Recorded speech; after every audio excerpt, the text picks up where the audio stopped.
Nicaraguan President Daniel Ortega is urging protesters to end their demonstrations in a call for peace. Nearly 300 people have been killed in clashes over the past 3 months. Thursday marked 39 years since Ortega helped overthrow a previous dictatorship. But many feel as though President Ortega has become a dictator himself. Manuel Orozco is in Washington. He is a senior fellow at the Inter-American Dialogue and director of the Migration, Remittances and Development Program. He's also a fellow at Harvard University's Center for International Development.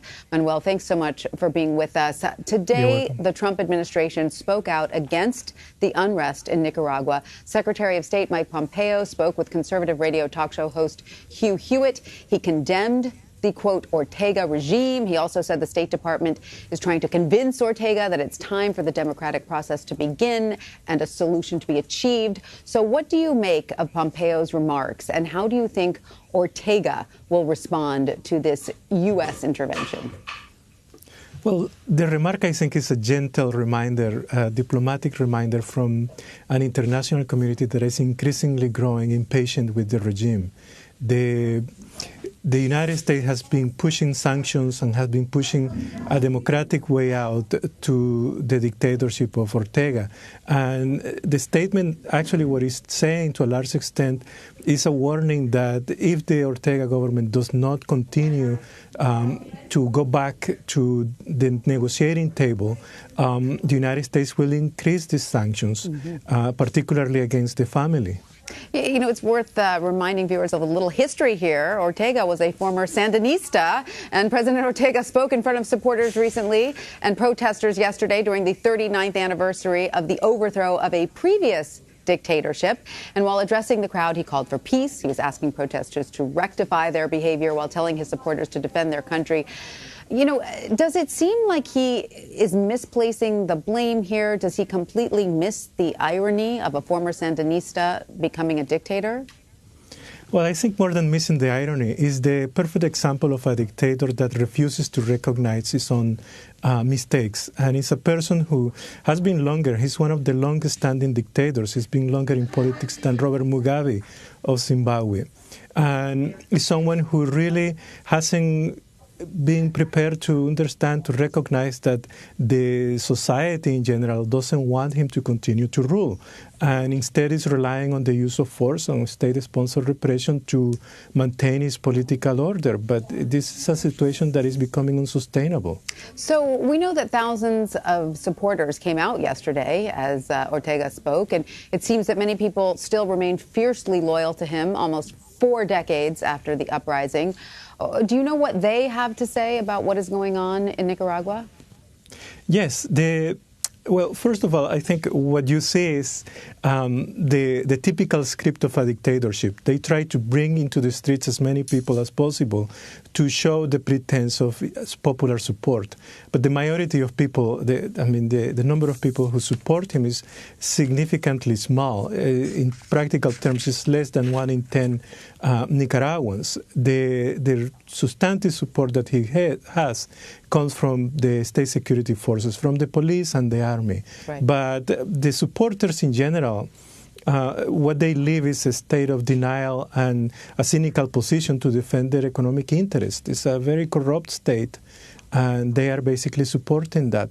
So the supporters are the ones sort of directly benefiting from the Ortega administration. Correct. So with that being said, what is the next step for Nicaragua to improve its current situation? It's such a shame. I mean, it seemed to be on the road to sort of somewhat of a peaceful, if not democracy, but at least it was the kind of country that was attracting a lot of foreign investment, a lot of tourism. That seems to have come to a glaring stop now. So is true democracy possible, or do you think Ortega needs to go as soon as possible?